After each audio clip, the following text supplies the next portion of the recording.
Assalamualaikum warahmatullahi wabarakatuh. Selamat pagi saudagar IGA dimanapun Anda berada. Senang sekali untuk pagi hari ini kita ketemu kembali di program acara Ogi Baru Menyapa atau obrolan pagi seputar Baru Menyapa ya.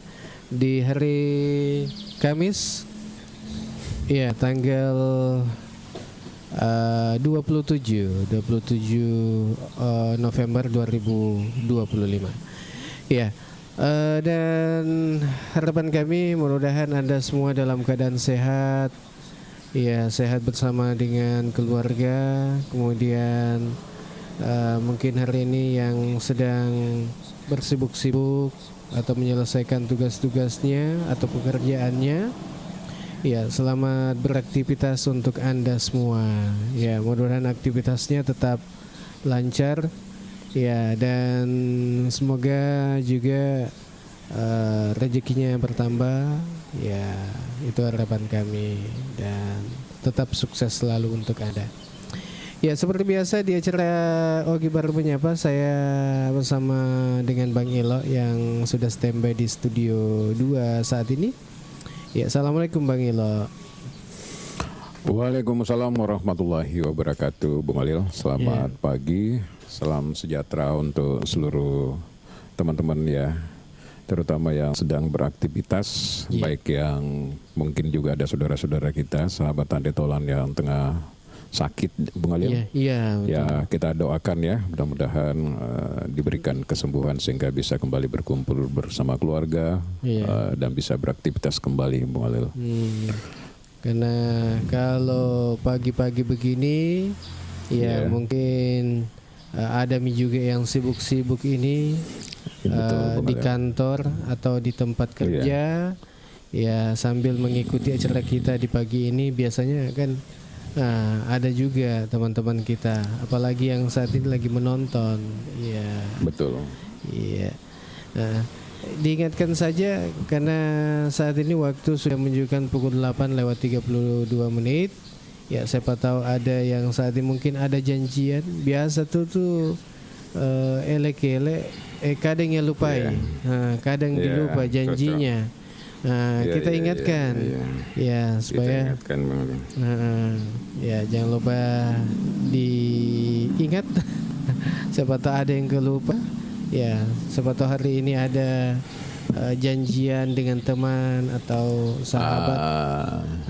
Apalagi kalau relasi bisnis, Bung Ali, itu atau menjanji kepada pimpinan bahwa saya akan masuk kantor misalnya 7.30 atau tanggal jam 7 baru kita tidak tepati janji, termasuk bisnis, itu kan tidak menimbulkan trust ya, tidak menimbulkan kepercayaan. Jadi janji itu memang harus ditepati karena itu akan berkaitan dengan kepercayaan seseorang terhadap kita, Bung Ali. Aku berani janji tahu ya, usahakan on time lah, Bung Ali. Dena Diki seperti sekarang ini kan selalu orang bilang, wah aku ke Indonesia deh, mat itu teteru api tipa mulai.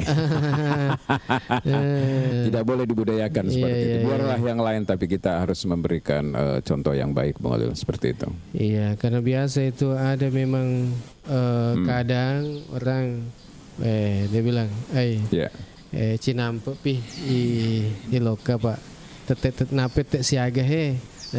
Tapi budaya yang saat ini itu kan terkadang begitu, Bang Elo. Biasa ya jadi kita memang janji. Harus juga dibudayakan untuk tidak seperti itu, Bung. Dulu ketika saya bekerja sebagai fasilitator di JICA, Bung Adil, Jepang International Corporate Agency gitu, sebagai fasilitator di penerima kesehatan. Kalau mereka meeting saya terlambat, itu disuruh aja di luar aja, Bung, sampai selesai. Jadi dongkol juga kan. Kalau kita terlambat, expertnya sudah ada di dalam ruangan memberikan penjelasan, baru kita mau terlambat masuk. Bahkan pintu dikunci. Dulu ada dosen saya namanya Pak Malik B. Masri itu, Bung Ali. Saudaranya dulu Pak yang pernah jadi wali kota yang dia ngajar itu. Kalau terlambat masuk, pokoknya pintu sudah dikunci. Sorry, tidak usah masuk. Artinya kita tidak menghargai, beliau udah menghargai disiplin ya Bung Ali. Jadi dia mengajari kita dengan seperti itu. Nah ini memang bagus Bung Ali. Iya. Tapi ada juga kembali ke masyarakat itu terkait dengan disiplin ini Bang Ilo. Tapi kadang itu juga kalau seumpama lakukan rapat atau musyawarah ini, ya kadang juga itu mungkin ada yang duluan datang, kemudian pimpinannya ini yang melakukan rapat itu tidak tepat. Bagaimana itu Bang Ilo? Itu yang selalu saya bilang karena di Indonesia ini bukan. Kita kan sudah paham betul sejak sekolah. Kita diajari masih SD itu Bung Adil bahwa guru itu kan panutan, dia memberikan contoh Bung Adil. Kalau dia di dalam konteks leadership atau kepemimpinan, maka pemimpin itu kan harus memberikan contoh Bung Adil. Ya, kok maka dari kayak undangan ke Pak Lurah atau Pak Desa maka ada jam 7, maka dia harus hadir jam 7 Bung Alil. Kalau perlu sebelumnya. Biarlah dia duluan datang, tapi akan pelan-pelan nanti berseiring dengan perjalanan waktu. Orang sudah sadar bahwa majain nasengnya Pak Yoli, Pak Desa naseng kena di ruangannya. Jadi sebelum tetap hitung kami menik ke ruangannya kan begitu. Jadi ya memang pelan-pelan harus diajari mereka dan itu memang harus dimulai juga dari kita. Nah, yang jadi persoalan memang terkadang pada tor biasa kasih misalnya acara-acara formal ya Bung Alil ya. Mapat aja pimpinannya ini juga Bung Alil. Akhirnya orang menjadi dongkol, menjadi kurang serak, menjadi kurang senang seperti itu. Apalagi kalau petani-petani itu kan yang diundang itu mega zaman aku galungi atau dare biasanya kan ngade awe angka polo jama ku dare naseng tete siaga ni na de bigaga ya mengundangnya. Ya bansana ro kasih ro Kang. Waktu sangat berharga itu waktu Bung Alil. Sama misalnya ketika nelayan, pelaku usaha, itu time is money ya. Betul-betul waktu itu adalah cari uang atau waktu itu adalah kehidupan Bung Alil. Ya nanti biasa nama dari nakui paco itu sama dari itu tuh ketemu aku tanah kama karom pelona. Iya Pak, nasalai jama-jaman nasalai kasih jama-jaman. Nah bayangkan misalnya supir PT-PT yobi lo ke pertemuan, mapa mula tete seral atau tete 10 misalnya Sidija. Ya harus Sidija nggak dia untuk 50 sebu kasih 100 sebu. Nah, tapi lo kemah tuh hadir ya. Yoki memang nih karo disediakan pengganti transport. Tapi enggak tahu acara Bung Alil namun dia nanya oke maka ada pengganti transport tapi nak konese maka ada malupo yang mengundang ya deh namun dia undang kata apa Rena Canik Bang ya engkau tuh caning makan dia juga gak caning Bung Alil nak caning mana atau yang makan ngero apalagi situasi makuk jadi maklumin bawang ya, oke, Bang Ilo. Ini di bincang-bincang kita, di obrolan kita di pagi ini, ya tentu, ada yang mungkin bertanya-tanya agak sih obrolkan Bang Ilo ya. Ya, seperti kalau hari Kamis kan kita memberikan menyerap aspirasi ya. Menjemput aspirasi di udara, Bu. Iya. Nah, beda dengan kalau anggota dewan kan harus menjemput aspirasinya. Iya, reses. Kado enak kasih aku di gaga doin. Iya. Makanya bebas Tommy agak-agak aspirasi tetap nih Pak. Alhamdulillah kita saya lihat ini di pemerintahan Iya.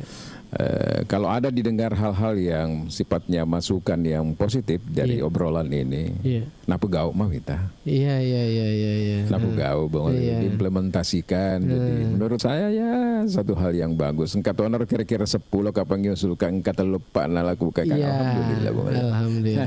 Seperti itu. Nah, dan itu yang memang tujuan kita hadirkan Ogi baru menyapa setiap hari Senin hingga Kamis supaya pemerintah juga mendengarkan apa memang aspirasinya ini masyarakat yang dibawa ini.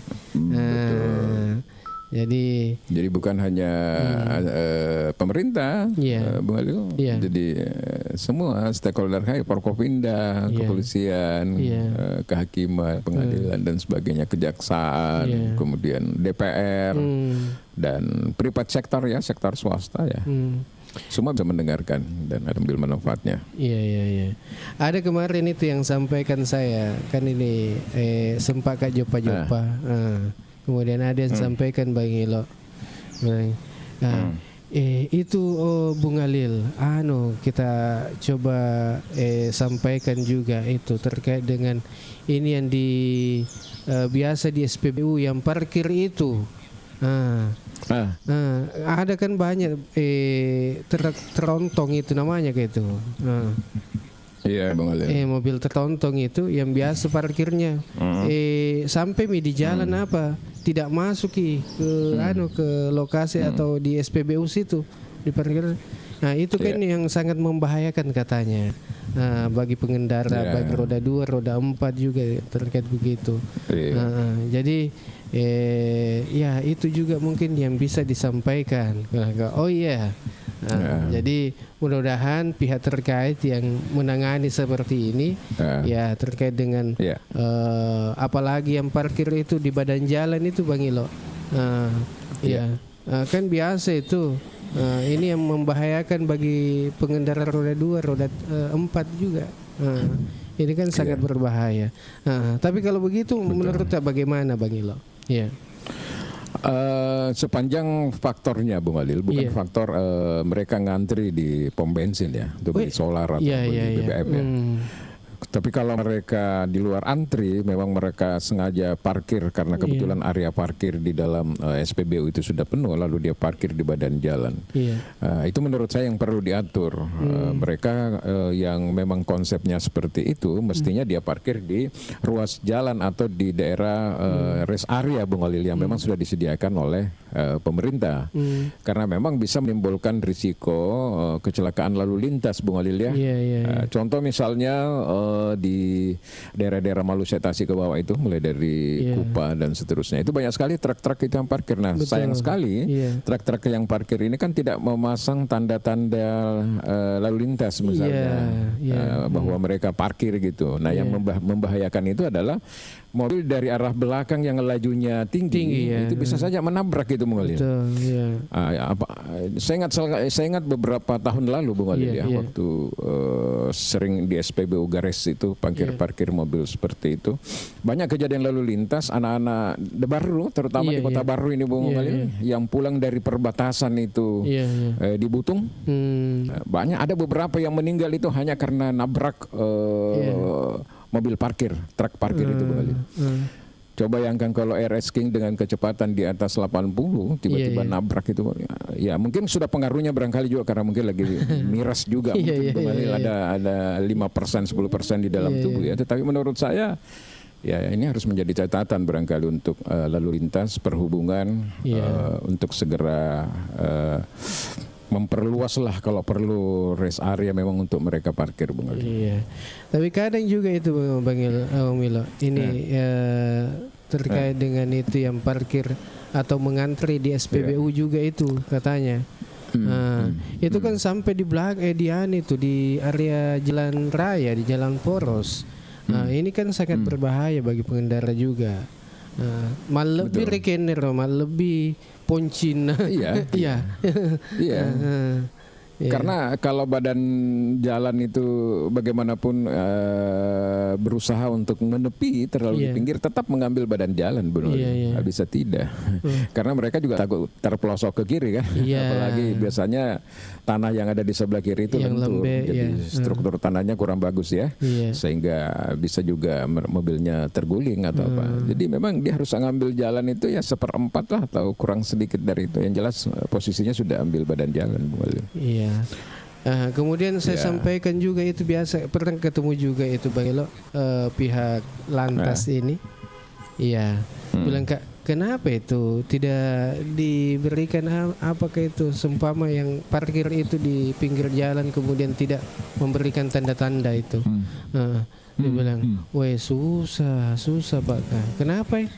Biasa itu kalau pernah kita tilang toh, dikasih tilang, ada engkau deken Bang Ilo. Oh, Jadi masuk senasang. Ya, jadi tilang nasang tapi engkau sih telepon nasang ke yang yang oknum angka pangka kede susah nasang kakak jadi bagaimana tuh itu biasa masih biasa terjadi seperti itu. Nah, itulah sebenarnya semuanya yang ingin direformasi oleh Presiden Republik Indonesia Bapak Prabowo Subianto model ya. Praktek-praktek seperti itu, backing, backup dan sebagainya itu supaya tidak ada jadi pure murni lah kalau dia melanggar ya dilanggar. Tapi kalau tidak ada juga pelanggaran lalu dibuat-buat juga supaya dia melanggar, kriminalisasi jangan juga. Kita lihat menarik ini dari di zaman presiden ini Bung Alil sudah ada beberapa rehabilitasi yang dikeluarkan Bung Alil ya. Kemarin viral kan yang mantan menteri apa itu perdagangan ya Bung Alil, Tom Lembong itu. Kemudian menyusul lagi Hasto dan sebagainya. Nah, sekarang ini yang mantan direktur ASDP ini Bung Alil ini juga diberikan rehabilitasi bertiga. Karena itu satu tidak ada kerugian negara, malah menguntungkan dan sebagainya, tetapi dihukum sampai 45 tahun. Jadi betul-betul ini presiden juga nah, mudah-mudahan itu tidak hanya berlaku pada orang yang di atas, tetapi juga berlaku orang di bawah seperti itu. Oh iya, ini ada Om T. Pagi, salam sehat. Pingin bisa gabung ngobrol. Oh ya, boleh nih. Kita undang saja di Om T. Oh iya, Pak Titus Marasing ini. Oh iya, mudah-mudahan bisa gabung ya. Kita siapa tahu ada aspirasinya yang bisa disampaikan ini. Iya. Oke. Kita coba. Assalamualaikum, selamat pagi. Oke, selamat pagi. Baik. Bung Halil, selamat pagi. Dinda Ilo. Pagi ya. Sebenarnya Dinda sudah lama saya ingin bergabung. Tapi terkadang saya mau nyundul masuk, tiba-tiba ada lagi panggilan jadi. Jadi gimana kabar Pak ini? Sehat-sehat semua. Semoga Bang Halil sehat, Bung Ilo sehat semua ya. Terima kasih. Tadi sebenarnya saya ikuti apa yang kita obrolkan. Sebenarnya dalam hati saya ini sebenarnya ada juga yang saya mau usulkan mungkin bagusnya ya terkait dengan kabupaten kita. Saya nggak bisa berbicara mungkin skop seluruh Indonesia, tapi mungkin kabupaten ada niat untuk bagaimana baru ini semakin nyaman ya. Tapi sesuai dengan background saya melihat ini sebenarnya Bung Ilo Halil, ini di musim hujan ini kelihatannya orang sudah mengantisipasi, tapi mungkin sepertinya orang ngomong saja gitu, tidak ada yang implementasi di lapangan. Saya melihat loh, masyarakat ini sudah kebanjiran tapi tidak ada yang mau perbaiki renasenya atau menunggu dari pemerintah. Nah, mungkin ini adalah menjadi beban bagi kita semua atau tugas kita untuk mengedukasi atau memotivasi masyarakat bagaimana caranya selokan-selokan itu bisa dibersihkan. Jangan kita tunggu dari dinas kebersihan, kasihan dong. Orangnya berapa? Mungkin ini jadi bahan satu pertama bagi Bung Ilo dan Halil untuk kita bagaimana komunikasikan ke pemerintah atau gimana ke camat, lurah, RT RW harusnya turun tangan semua yang menangani persoalan ini. Itu kita lihat ketika sudah mulai hujan 1 hari saja atau setengah hari atau 2 jam itu biasanya langsung banjir. Itu menjadi sumber penularan, bersarangnya vektor penular penyakit nanti. Itu pertama. Yang kedua tadi saya monitor Bung Ilo ngomong terkait dengan masalah parkiran itu truk-truk ya. Tak kalah pentingnya Dindaku itu sebenarnya itu mobil ketika dia lewat di area Kabupaten Baru mulai dari Butung, biasanya itu kalau kita mengendara ada lampu yang menyoroti cahaya yang di sebelahnya itu. Iya. Iya. Kadang kita sebenarnya terganggu untuk nyambung ya, untuk mendahului. Karena itu persoalan itu silaunya. Nah ini barangkali juga bisa menjadi bahan bagaimana kita bisa kasih masukan ke polisi. Yang ketiga sebenarnya terkait dengan Bang Ilo kemarin ada pertemuan ini saya lihat ini. Iya. Masalah konser. Iya. PT Konser ini kelihatannya yang diundang apakah sudah terwakili, tapi saya baca di info Kabupaten Baru kelihatannya terwakili. Tapi yang saya khawatirkan jangan sampai orang terkait dengan masalah ngomong masalah pencemaran limbah, tapi di dalam hatinya itu tidak kurang memahami. Ya artinya tidak ada basicnya di situ. Mungkin orang bercerita di atas terkait dengan masalah pencemaran udara, simpul A, simpul B, baku mutu ambien, tapi apakah dia memahami? Ini yang jadi masalah. Nah sistem penanganan kalau saya lihat di info Kabupaten Baru itu masih menjadi ada yang pro kontra. Padahal pada prinsipnya kita mendukung sebenarnya bagaimana sebenarnya investor itu datang di Baru. Saya lahir di Baru, besar di Baru, sudah umur 63 tahun kelihatannya seperti ini terus ini. Nah mungkin kita generasi selanjutnya mari kita dukung pembangunan yang ada, terutama investor yang datang. Seperti itu untuk sementara Bang Ilo. Ya saya monitor ya. Terima kasih. Terima kasih Om Titus. Iya, ini kalau kita dengar ini Bang Ilo bahwa ya memang ada masukan-masukan mulai dari tadi terkait dengan drainase yang ada di perkotaan utamanya, ya bahwa ini bagaimana dia Om Titus sampaikan bahwa bukan cuma pemerintah yang harus ambil andil di dalam hal ini, tapi masyarakat juga, masyarakat yang harus utamanya ini ketua RT, RW yang bagaimana ikut membersihkan bersama-sama kalau kerja bakti atau gotong royong bersama, bukan cuma yang ada di instansi. Ya. Iya. Kalau begitu Bang Ilo silakan. Iya. Ya, jadi apa yang disampaikan oleh Om Titus ini Bung Walil sangat baik sekali untuk kita semuanya, terkait apalagi sekarang ini musim hujan. Jadi musim hujan itu diingatkan oleh kita oleh Pak Titus tadi bukan hanya persoalan bagaimana mengatasi banjir dengan membersihkan selokan, melakukan normalisasi, kanalisasi dan mengangkat sedimen-sedimen yang ada di got, tetapi juga persoalan dampak kesehatan yang ditimbulkan Bung Walil. Tadi disebutkan di situ ada vektor-vektor yang menjadi penyebab terjadinya penyakit ya Bung Walil, katakanlah demam berdarah, muntaber. Semua bisa terjadi karena ada vektor, ada kuman yang menjadi penyebab atau bakteri Bung Walil. Jadi menurut saya dua hal ini harus dilakukan. Karena itu selain tanggung jawab leading sektor yang bersangkutan seperti PUPR, kemudian Dinas Kesehatan, nah masyarakat juga harus memang terlibat secara aktif, partisipatif melalui kegiatan swadaya Bung Walil. Nah, pemerintah kan sudah mengeluarkan yang namanya gerakan bersih setiap hari Rabu nih Bung Walil. Nah, ya kan? Nah, tinggal bagaimana ini tidak hanya menjadi sebuah slogan saja, tapi betul-betul diimplementasikan. Nah, cara mengimplementasikannya memang perlu 1-2 bulan ini, mungkin memang di tingkat pemimpin daerah ini memang yang harus terlibat dulu Bung Walil. Nah akhirnya nanti pelan-pelan menjadi instruksi, menjadi wajib gitu loh Bung Walil bagi mulai dari RT, RW sampai ke lurahan, kecamatan dan sebagainya, menjadikan hari Rabu itu sebagai gerakan bersama untuk bersih-bersih. Betul apa yang dikatakan Pak Titus, ya tidak mungkinlah kita memberikan semuanya kepada pemerintah. Dalam hal ini yang petugas itu Bung Walil berapa sih gajinya itu? Cuma 40.000, 50.000 per hari Bung Walil. Kasihan juga kan seperti itu. Nah, yang kedua menyangkut masalah parkir. Ya biasanya kalau parkir kan memang ada tanda itu Bung Walil. Tapi yang dimaksud oleh Pak Titus tadi ini adalah mobil-mobil truk besar itu biasanya punya lampu sorot di sebelah kiri Bung Walil. Sebelah kiri dipasang di mobil. Sebelah kiri kah? Di sebelah kiri. Di sebelah kiri Bung Walil. Ke belakang. Jadi kalau misalnya dia berada di jalur lambat, dia ada di jalur kanan, kemudian kita masuk di sebelah kirinya, itu sama sekali membuat kita silo Bung Walil. Betul.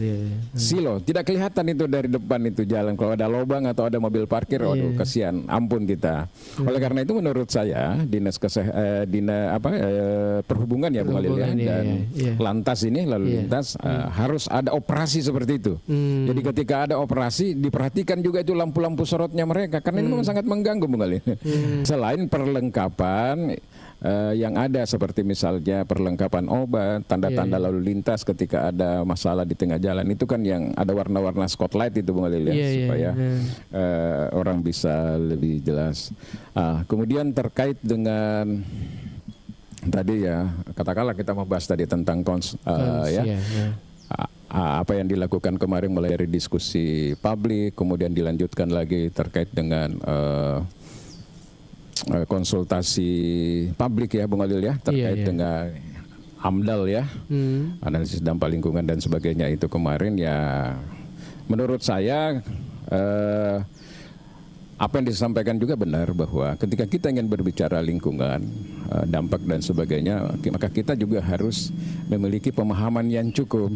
Jangan sampai narasi-narasi kita itu hanya keluar saja, tapi kita sebenarnya tidak memahami seperti apa. Yang kedua, ini kan banyak juga narasi yang berkembang, tetapi dia tidak paham bahwa yang dibangun sebenarnya apa ini, sehingga terlalu bombastis itu dampak lingkungan, padahal yang sementara mau dibangun kan bukan pabrik konvensional, bukan pabrik konvensional di mana ada pemecah klinker dan sebagainya, batu dan sebagainya sehingga menimbulkan itu bukan. Jadi dia hanya packing plank. Semen curah diambil dari Bolong Mongondo, Sulawesi Utara, Manado, diangkut ke pelabuhan di Garongkong, di pelabuhan Kons, kemudian disedot masuk ke masuk ke pabrik industri mereka untuk di packing, Bung Alil ya. Dan itu dengan teknologi canggih, Bung Alil. Ada juga yang mengatakan ya tenaga kerja kalau itu tidak banyak. Siapa bilang 500? Paling cuma 20. Iya benar. Jadi packing plank itu, pabrik pengemasan itu memang diakui bahwa hanya sekitar 25 orang maksimal karena teknologinya sudah canggih. Tetapi yang diutamakan mau dibangun dulu Kons di Baru ini kan adalah pabrik kantong semen. Pabrik kantong semen itu kalau kita lihat kemarin di konsultasi publik itu memerlukan waktu kira-kira konstruksi itu kira-kira 14 bulan. Jadi kalau izin ini rampung semuanya keseluruhan, tahap konstruksi itu sudah bisa dimulai katakanlah di akhir di bulan di tahun 2026 dan dianggap selesai itu pada 2027 ya. 2028 itu sudah operasi. Jadi pada saat konstruksi dibutuhkan tenaga kerja kurang lebih 100, memasang ini alat-alat pabrik, kemudian pada tahun 2028 itu sudah mulai proses rekrutmen. Disitulah 500 tenaga kerja di tahap awal yang akan direkrut, Bung Alil. Jadi ada juga kemarin itu Om Titus bercerita jauh tentang lingkungan. Padahal kemarin di konsultasi publik itu konsultan yang dikontrak oleh PT Kons itu sudah memaparkan, menganalisa dampak-dampak lingkungan seperti misalnya debu, udara dengan pencemaran udara, kebisingan dulu Dinda. Sebentar saya jelaskan dulu baru kita kebisingan mesin, kemudian limbah dan sebagainya. Kemudian dia bahas juga terkait dengan transportasi karena ini jalan nasional, itu semuanya dihitung di dalam AMDAL itu dan didiskusikan. Seperti itu barangkali gambarannya Bung Alil. Oke. Silakan Om Titus. Iya, makasih. Gini sebenarnya Dinda, pada prinsipnya saya hanya membaca di info Kabupaten Baru terkait masih terjadi pro kontra. Ada yang mengatakan bahwa pencemarannya nanti gini merugikan masyarakat. Secara otomatis sebenarnya ketika pabrik itu berdiri, secara otomatis dia sudah memperhitungkan baku mutu ambien yang terjadi, pencemaran udaranya, pencemaran limbahnya. Semuanya sebenarnya dia sudah hitung. Berarti ada nilai ambang batas memang yang sudah dikehendaki. Nah, kenapa kita tidak mendukung program ini sebenarnya? Kalau menurut pribadi saya cuman saya terkadang melihat teman-teman yang di Info Kabupaten Baru masih terjadi pro kontra. Nah, yang pro kontra ini kadang saya ada naluri manusia saya itu katakan bahwa apa sih maunya orang ini? Tidak mendukung program pemerintah. Ya begitu Bang Elo saya inginnya.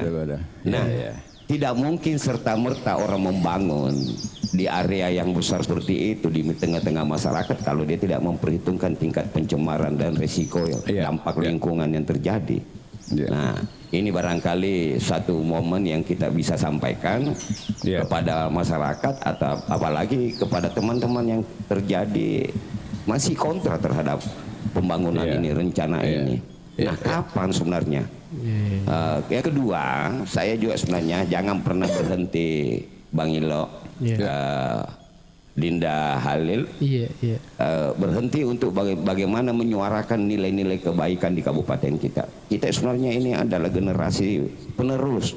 Jarang orang yang seperti ini, apalagi di IGA Radio ini sebenarnya momen untuk bagaimana kita menyampaikan informasi yang bagus kepada masyarakat terkait dengan karakter manusia yang sekarang ini sebenarnya sepertinya ada nilai-nilainya turun ya. Mungkin karena pengaruh PMP yang tidak ada di sekolah. Nah, kita lah sebenarnya yang harusnya bagaimana mengedukasi masyarakat spontan. Jujur saya Pak, saya sebenarnya ada rasa kesal. Saya setiap kali itu ketika menyapu di depan rumah membersihkan, ada juga orang yang bilang, Pak Titus ini sepertinya orang gila pensiun ini. Padahal secara pelan-pelan semuanya saya mengedukasi, mencambuk orang tetangga saya itu membersihkan lingkungannya. Karena background saya kan biar bagaimana saya dari kesehatan lingkungan. Itu yang kita pahami. Nah, itu yang selalu saya mau lakukan sebenarnya, tapi seperti apa ya, terkadang ada jujur, terkadang juga sebenarnya ngapain. Nah, kalau ini sebenarnya di dalam hati saya tidak bisa mengeluarkan secara otomatis, kan yang menjadi biang penyakit juga ya. Seperti itu. Terima kasih. Makanya bersyukur ada Oge baru menyapa ya. Begitulah Om Titus, masih terkadang terjadi pro dan kontra, mungkin karena memang informasi yang tidak sampai sehingga banyak asumsi-asumsi yang memang sedikit belum berdasar ya. Tapi itulah sisi demokrasi yang penting menurut saya, jangan menolak dengan frontal tanpa ada alasan yang jelas gitu. Apalagi kalau hanya berlindung dalam satu sisi. Yang pasti, kalau saya secara pribadi mengapresiasi langkah PT Kon sekarang. Kalau dulu memang tahun 2014-15 sampai itu seterusnya itu memang manajemen PT Kon tidak seperti sekarang ini Bung Khalil. Beda dengan sekarang. Kalau beda. Kalau dulu itu kan dia lebih banyak main di tataran elit Bung Khalil, elit kekuasaan. Elit kekuasaan, elit politik dan sebagainya. Kalau sekarang kan kita lihat kemarin diskusi publik menghadirkan seluruh media lokal yang ada di Baru. Ya kan? Nah, menghadirkan seluruh LSM NGO yang ada di Baru. Tokoh masyarakat. Nah, kemudian diskusi konsultasi publik kemarin yang baru berlangsung itu menghadirkan masyarakat yang terdampak, terutama di Kelurahan Mangembang Bung Khalil. Dan di situ terang-terangan konsultan menyampaikan bahwa ini kemungkinan dampak negatif yang akan muncul dihitung, dianalisa semua Bung Khalil. Nah, PT Kons mengatakan bahwa selama ini pabrik ini tidak berbicara packing plant dan pabrik kemasan ya Bung Khalil. Dia berbicara tentang pabriknya yang selama ini ramah terhadap lingkungan. Jadi Kons ini kan dikenal dengan teknologi yang canggih untuk ramah lingkungan. Dan dia menawarkan kepada perwakilan peserta, kalau Anda tidak yakin, saya akan bawa ke pabrik semen kita yang ada di tengah-tengah pemukiman masyarakat. Anda kan bisa melihat. Ya seperti itu. Tetapi saya setuju tadi dengan apa yang disampaikan oleh Pak Titus. Beliau ini kan juga adalah alumni pertama SBPH di Makassar, salah satu sekolah yang concern terhadap lingkungan Bung Khalil ya. Kalau kakak saya itu alumni yang kedua, dia senior ini dari kakak saya yang di BNN kemarin nih. Saya rasa sudah dihitung semuanya dampak-dampak yang ditimbulkan itu dan mencoba untuk bagaimana meminimalisir itu Bung Khalil. Kalaupun ada, karena tidak ada juga sekecil apapun juga Bung Khalil. Kalau yang namanya industri itu pasti ada dampak. Tapi yang kita pikir dampak itu bisa diminimalis, tetapi positifnya jauh lebih besar, multiplier efek ekonomi, pendapatan buat daerah dan sebagainya. Di dalam kondisi fiskal kita sekarang ini, daya beli masyarakat kita yang hampir susah Bung Khalil. PDRB kita juga semakin lemah, pertumbuhan ekonomi cenderung stagnan dan turunnya. Kehadiran ini menurut saya adalah era baru Kabupaten Baru ke depan Bung Khalil. Seperti itu. Iya, menarik juga ini Bang Ilo. Ini ada yang obrolan kemarin di grup-grup itu terkait dengan ini PT Kons. Ada yang bertanya, dengan hadirnya PT Kons itu seumpama apa yang ingin akan dilaksanakan di Baru ini mungkin terkait dengan pabrik kantong semen ya. Kemudian ada yang bicara terkait dengan apa jadinya nantinya, masalah amdalnya apanya. Nah, ada yang bertanya itu, kemudian yang bilang bagaimana itu yang ada itu tambang yang dibalustasi, ya. Bagaimana itu yang apakah amdalnya itu? Iya, kalau seumpama kita mau bicara apanya ya, bicara bilang bagaimana nanti ini kalau seumpama PT Kons hadir. Iya, tapi yang terjadi sekarang itu katanya ini yang di Malusitasi kan sedang berjalan ini. Itu kan berbahaya karena itu gunung-gunung di atas katanya ya. Ini yang biasa jatuhnya itu kan dekat dari jalan raya. Iya, bagaimana tosing itu? Iya. Ini informasi-informasi obrolan ya yang kita kutip ini dari sini. Iya. Itulah keunikan, salah satu keunikan di daerah kita, Bung. Iya. Terkadang yang sudah ada di depan mata itu ya biasa-biasa aja. Yang hal-hal yang baru kebetulan menjadi concern semua orang di situ semua. Lagi boleh. Tapi ya saya ingin mengatakan Bung Alil ya bahwa sekarang Kons ini manajemennya betul-betul bagus. Sudah ada diskusi publik melibatkan semua teman-teman di Baru ini. Kemudian ada lagi konsultasi publik terkait dengan AMDAL dan dibuka secara luas terkait dampak-dampak dan kemarin. Dan mungkin diskusi-diskusi itu terus dilakukan Bung Alil untuk bagaimana supaya betul-betul akurat ini, supaya ini karena AMDAL ini kan salah satu poin penting sebenarnya. Kalau keluar AMDALnya kan izin-izin yang lain sudah agak lebih mudah, Bung. Ini yang paling penting dulu KKLH-nya nih, Bung. Seperti itu. Iya, tapi kalau kemarin kan ini ada hasil pertemuan kembali ya. Kemarin kalau tidak salah itu yang di UTEPA juga ini, yang diundang itu masyarakat sekitar yang terkena dampak itu. Tapi bagaimana respon masyarakat yang terkait dengan ini rencana Kons ke Jadi positif Bung Alil, mereka menerima semua kehadiran PT Kons untuk berinvestasi, terutama warga yang terdampak. Ada yang radiusnya cuma 200 meter, ada yang pokoknya satu kelurahan Mangempang situ Garongkom, Padongkot dan Sumpang sedikit ya Bung Alil ya. Itu rata-rata mereka setuju. Jadi coba bayangkan toko-toko penggawa bale, penggawa ikan saja yang ada di pelelangan itu Bung Alil, itu kan hadir semuanya. Penjual-penjual ikan ini hadir dan mereka berpendapat, dan ada yang menarik kemarin pendapat mereka dan memberikan usulan kepada konsultan yang hadir itu bahwa kalaupun mau membuat pelabuhan nanti karena harus ada pelabuhan yang dibikin oleh Kons, dia berikan gambaran itu rutenya harus seperti ini. Kenapa? Karena aktivitas nelayan itu juga jangan sampai terganggu. Kalau dari arah sungai dia kan harus belok kanan sedikit baru lurus karena di situ ada dangkal, Bung Alil. Sampai di situ masukan-masukan mereka dan meminta untuk diskusi lebih detail lagi, Bung Alil. Seperti jadi menurut saya bagus. Bahkan ada salah satu yang agak vokal juga kemarin itu mengharapkan agar jangan lagi terulang seperti yang dulu gitu loh maksudnya. Bagaimana persoalan RT RW dan sebagainya ya. Terutama persoalan izin-izin yang lain, apakah pemerintah juga memang sudah siap? Jangan sampai ada kendala lagi setelah keluar AMDAL, ada lagi kendala dari pemerintah. Kasihan juga katanya Kons ini kan yang sudah kesekian kali untuk berusaha. Ada juga pendapat mengatakan bahwa ini startup awal, kalau gagal lagi di sini pikir ini perusahaan pertama seperti ini. Nah, ini yang harus kita jadikan catatan penting ini Bung Alil. Iya. Ada juga itu kemarin itu. Iya, silakan. Begini Pak Ilo, sebenarnya segala sesuatu ketika kita mau memulai pasti ada hambatannya. Ini barangkali yang perlu juga kita sampaikan. Nah, terkait dengan masalah dampaknya nanti itu sebenarnya kita kan belum tahu.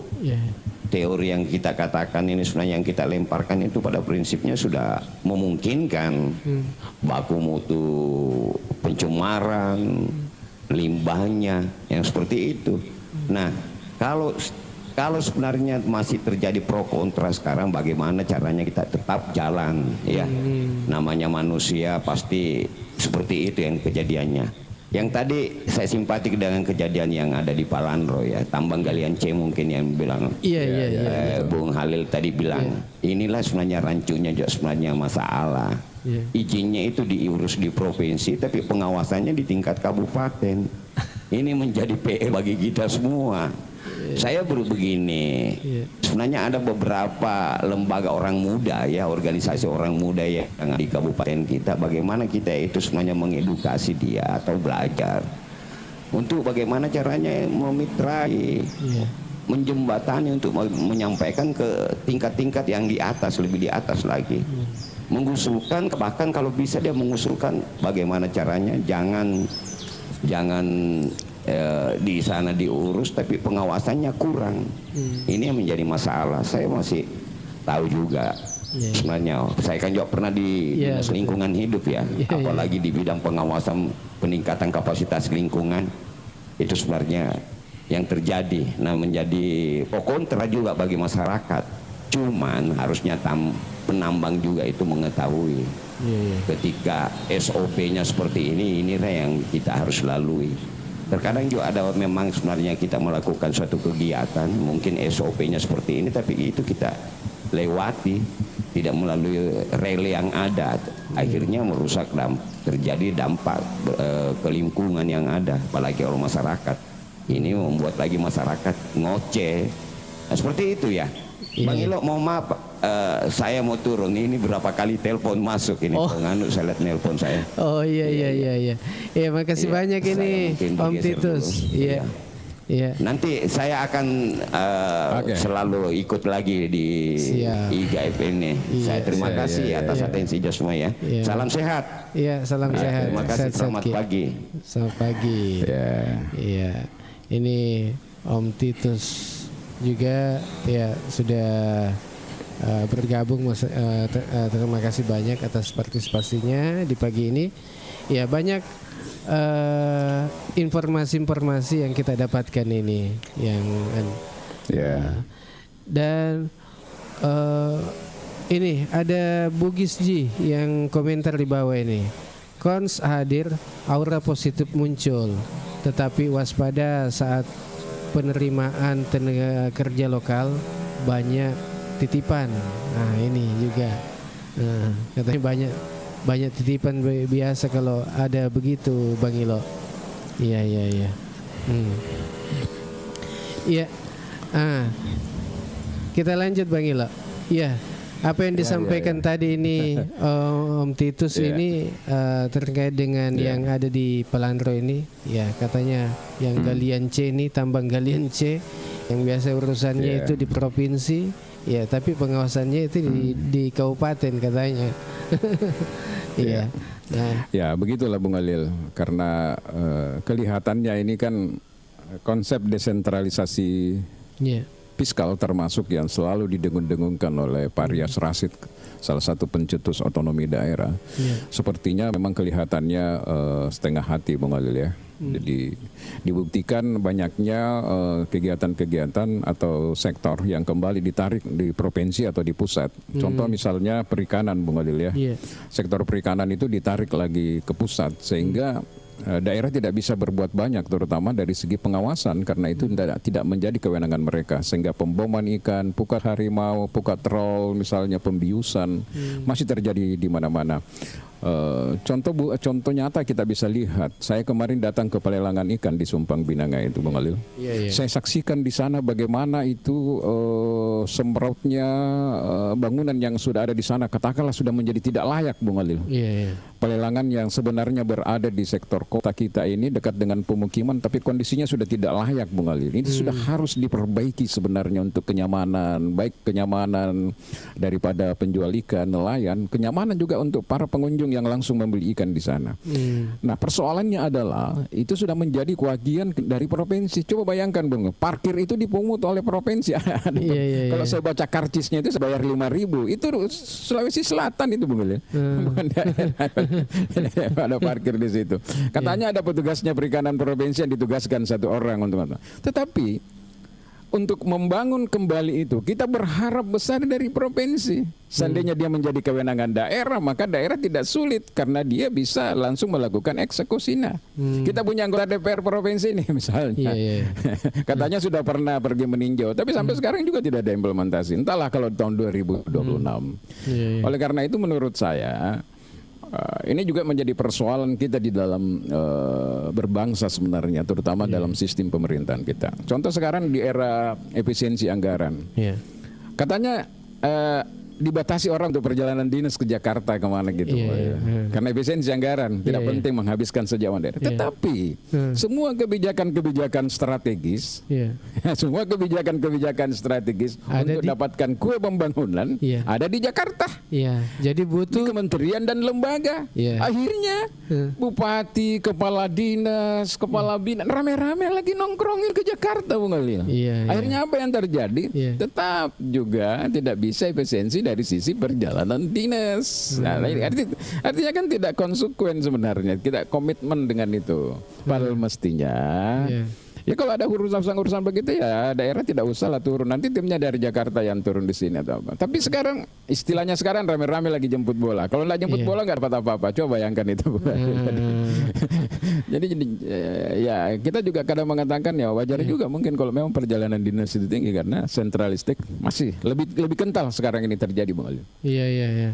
Iya, bukan cuma di daerah kita tapi daerah lain juga begitu karena jemput bola juga. Masing-masing ini harus jemput bola karena kalau tidak jadi jemput bola sama dengan kalau mau pilkada, Bung Alil. Mau pilkada urus rekomendasi harus ke Jakarta semua kan, ke partai-partai politik itu. Sama juga sekarang di era efisiensi ini, kalau Anda tinggal di rumah, tinggal saja di rujak, tinggal tidak dapat apa-apa. Karena harus ada lobby, harus negosiasi, harus mempresentasikan proposal dan sebagainya. Harus memantau progresnya seperti apa. Jadi habis waktunya orang-orang daerah ngurus yang itu, Bung Alil. Kalau dulu sih ya bawa minyak gosok lah, bawa markisa. Kalau mungkin sekarang enggak lagi, tapi ya saya enggak tahu juga tuh. Mungkin juga masih ada seperti itu. Tapi kalau kita dengar informasi nih, apakah kabupaten lain seperti itu juga, Bang Ilo? Harus menjemput bola. Iya. Iya, Bung Alil. Harus jemput bola. Apa? Coba bayangkan ya, saya kasih gambaran 2 daerah saja ya. 2026 yang akan datang. Baru itu kalau kita dengar-dengar itu 133 miliar kan dipotong. Dipotongnya, katanya tidak dipotong tapi di apa? Di apa istilahnya tuh? Ditukar-tukar. Tidak dipotong gitu. Wajo itu 200 miliar lebih. Dikasih atau dikurangi, Bung. Dikurangi. Dana transfer itu memang dikurangi jumlahnya, bukan dipotong, dikurangi jumlahnya. Dikurangi. Coba bayangkan. 200 itu. Jadi kalau orang mau berpangkutan, sementara di sisi lain ada program-program di Jakarta yang juga memberikan program ke daerah, tapi bukan lagi transfer daerah namanya. Apa namanya, Pak? Ada impres. Ada banpres. Pokoknya ada pres-presnya di belakang presidennya. Tidak ada bantuan presiden itu bisa sampai ke infrastruktur itu, Bung Alil. Jadi kalau Anda tidak nego, hanya menunggu saja diberikan, tidak jadi apa-apa jadi menurut sumber saya katanya cuma penggantian istilah aja, tetapi sebenarnya masih banyak jiwaan di Jakarta, tapi memang kita harus ngurus ke sana.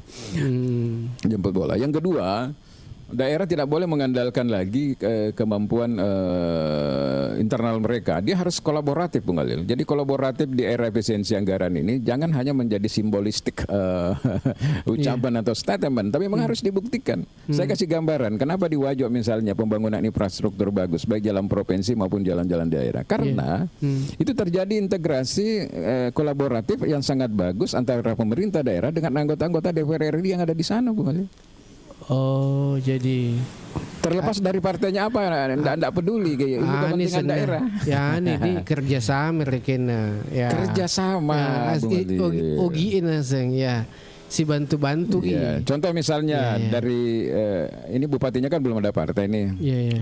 Tapi ada partai Gerindra kan di sana, ada Andi Iwan Darmono Aras ketua Gerindra Sulsel Iya, dan dapilnya juga di sana, bahkan kalau dipikir ya memang kekuatan suaranya ada di Wajo, Bung Olin. Iya. Ada jalan di daerah Kecamatan Majauleng yang namanya Desa Tua dan Desa Wetuo. Iya. Itu 8 dekade tidak pernah disentuh pembangunan. Maksudnya kok Padahal dalam pengeteh dongeng kok. 8 dekade berarti saya tahu toh. Arwani taung. Oh iya, iya. Ya lesingkan. Jadi kena sentuh-sentuh Iya, iya, iya. Tapi karena komunikasi bupati dengan anggota DPR RI ini bagus, Iya. akhirnya dibangun, Bung Arya. Ya kan? Jadi persoalan pembangunan daerah, lepaskan persoalan politik. Pure bagaimana daerah kita menjadi lebih baik, lebih sejahtera. Persoalan mau bertarung lagi nanti ke depan itu urusan lain, Bung Arya, urusan Di yang belakang terpisah. itu di. Imundri pesiar Jadi kalau ada niat baik dari saudara-saudara kita mau berinvestasi atau mau membangun daerah, ya kita welcome saja. Kita dukung mereka supaya mereka bisa jalan. Iya. Apa itu ya senge anu perapatan tumanan ya tuh Bung Ali. Iya. Tapi itu tadi ada yang kalau ada investor mau masuk welcome. Tapi engkau tuh anu na investor Bang Ilo, angkat tuh biasa kade aku na persulit ki naseng lebih baik naseng di tempat lain ki karena mungkin mudah aja di tempat lain atau bagaimana. Iya. Mungkin ada juga itu yang dia bilang, ada kemarin juga menyampaikan itu Pak Wakil Bupati bahwa ada pernah investor mau masuk di baru ini, tapi setelah dia coba mungkin ada pembangunan di sekitarnya, ya toh sih kendalanya masyarakat itu sih sekitar Kero dia tidak setuju, banyaklah tidak mau adanya ini banyak dia bilang jadi iro pageri kasih investor pertama ya. Ini mungkin kasus smelter ya yang Anda maksud itu ya. Mungkin ya. Akhirnya kebantai kan maksudnya. Ada beberapa sih sebenarnya Bung Ali. Jadi prinsipnya investor itu investasi itu baik dalam negeri maupun dalam luar negeri. Dia menginginkan namanya iklim investasi yang kondusif baru dia mau masuk. Apa itu kondusif? Mulai dari perizinan, tidak panjang birokrasinya, tidak ada premanisme, keamanan mereka terjamin, infrastruktur mendukung, mulai dari listrik, air, transportasi darat, transportasi laut, transportasi udara. Itu semuanya bank-bank tersedia ya kan Bung Alil untuk perputaran uang dan sebagainya. Itu adalah indikator itu Bung Alil kalau mereka mau masuk.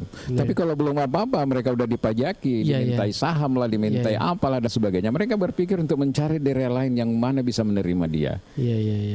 Seperti itu Bung Alil. Contoh di Indonesia, tidak usah kita berbicara dalam konteks baru. Di Indonesia ini banyak pabrik yang hengkang dari Indonesia itu pindah ke Vietnam. Kenapa itu? Kenapa? Karena di sana cost operasionalnya lebih murah, mulai dari tenaga kerja sampai bahan baku. Nah kita di Indonesia ini dengan banyaknya organisasi-organisasi kan sedikit-sedikit demo, pressure dan sebagainya. Kadang dia tidak mau tahu bagaimana kondisi perusahaan, apakah dalam keadaan sulit atau dalam keadaan apa, tapi tuntutannya mereka selalu mau naik. Nah ini juga jadi problem. Padahal mestinya itu kan proporsional. Kalau naik keuntungan laba perusahaan, tidak apa-apa juga ikut naik sedikit. Tetapi kalau kondisi kayak sekarang ini terganggu semuanya, ini kan wajar juga kalau ada penurunan atau bahkan ada apa sih istilahnya itu rasionalisasi ya, Bang. Seperti itulah, Bung Ali. Iya, ada Pak Rahman SP nih, kalau tidak dekat dengan api tidak mungkin panas. Aku loki mah pala ya dekat-dekat dengan api. Masuk dari kapan jemput bola lah.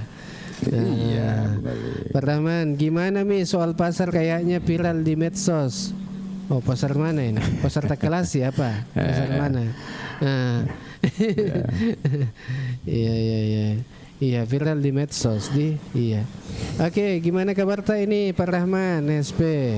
Ya, mudah-mudahan sehat-sehat. Pertama jadi Ramadan dan kasih dia mangkaling saat dana. Iya. Undang udah siapa?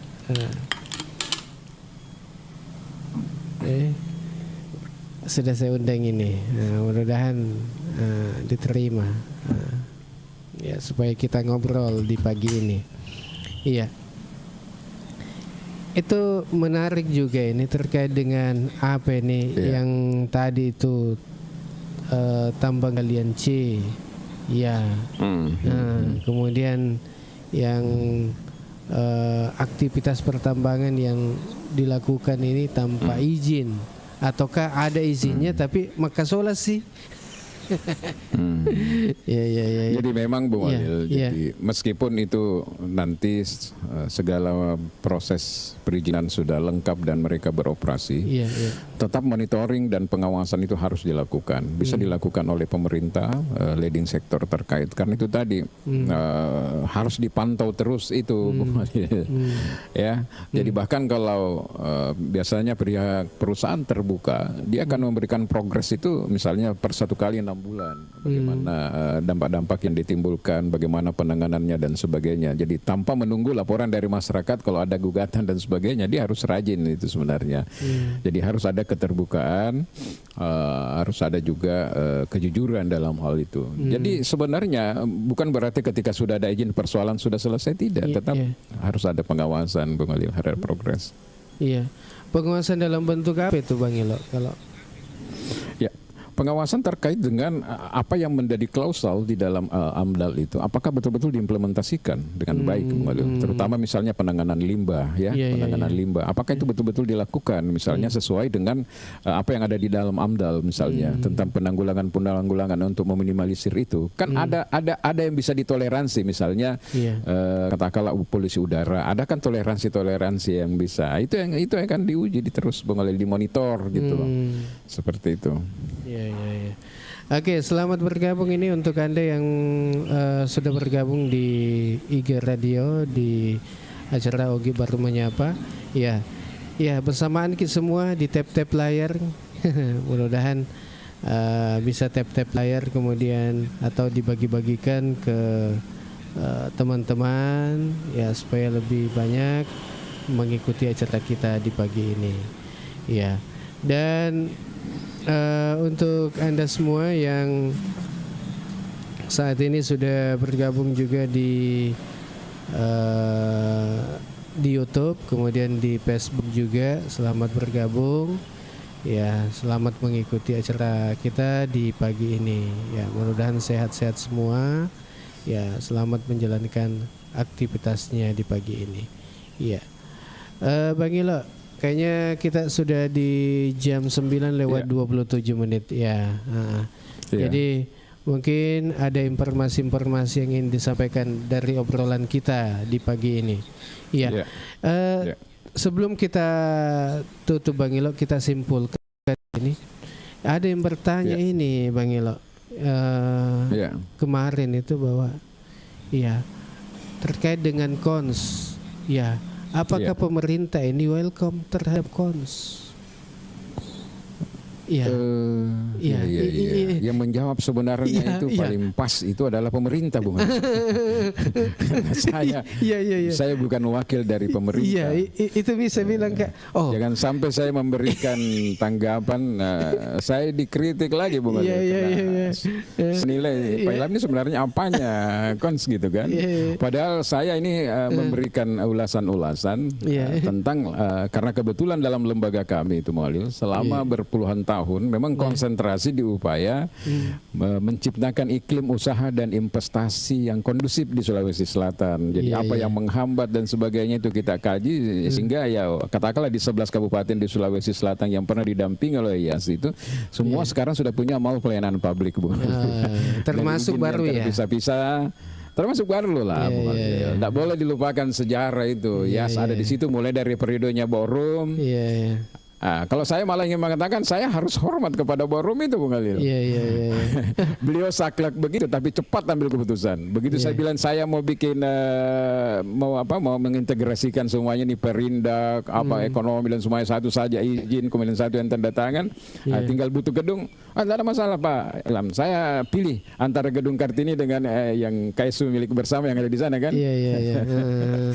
Padahal cepat sekali, berbeda dengan daerah-daerah lain. Jadi itu saya harus akui juga. juga itu Pak Andi Rum itu Bung Alil. Beliau cepat di dalam mengambilan keputusannya dan lahirlah dalam berproses dari eselon 3 jadi kantor akhirnya menjadi sekarang jadi eselon 2 Bung Alil ya. Dan ada lagi mall pelayanan publik di mana mengintegrasikan semua jenis izin dan pelayanan publik dalam satu gedung. Itu kan luar biasa Bung Alil. Iya.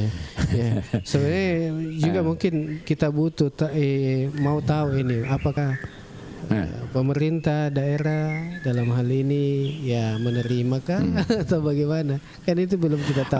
Jadi saya tidak bisa menggambarkan itu, Bung. Cuma saya mengatakan kalau dilihat aura-auranya, indikator-indikatornya, Bung Alil, itu sepertinya mendukung. Kemarin itu acara itu dihadiri di diskusi publik kan dihadiri stakeholder terkait dari perwakilan pemerintah. Kemudian acara pembukaan kemarin dibuka langsung oleh Camat baru Andi Mustafa Peter. Bahkan beliau memberikan sambutan dan saya masih ingat betul itu saya kutip sambutannya bahwa mereka memberikan apresiasi terhadap kehadiran kembali PT Kons untuk berinvestasi di Kabupaten Baru karena persoalan serapan tenaga kerja dan terkait dengan bagaimana pertumbuhan ekonomi daerah bisa meningkat melalui pendapatan asli daerah tentunya Bung Alil ya. Bahkan dia menghimbau kepada seluruh instrumen yang ada di daerah ini agar memberikan dukungan. Tetapi juga beliau tetap mengingatkan agar pihak perusahaan ini betul-betul mengurus perizinan sesuai dengan standar operasional prosedur. Ini luar biasa menurut saya, Bang. Iya.